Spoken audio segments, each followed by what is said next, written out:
কি আছে, বড়ই দিয়ে ইফতার করেন না কেন? আঙ্গুর লাগবে কেন? আপেল লাগবে কেন? আর পেঁয়াজ ছাড়াও কিন্তু রান্না হয়।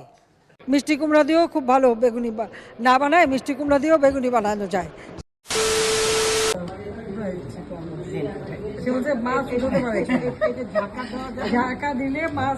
প্রধানমন্ত্রীর খাবার মেনুতে ভাতের সাথে ছিল হাওরের মাছ, রান্না হয়েছিল রুই মাছের দো পেঁয়াজো, কাতল মাছের দো পেঁয়াজো, চিতল মাছের দো পেঁয়াজো, আইর মাছের দো পেঁয়াজো, পাবদা মাছের দো পেঁয়াজো, গোলসা ট্যাংরা মাছের দো পেঁয়াজো ও কালীবাউস মাছের দো পেঁয়াজো।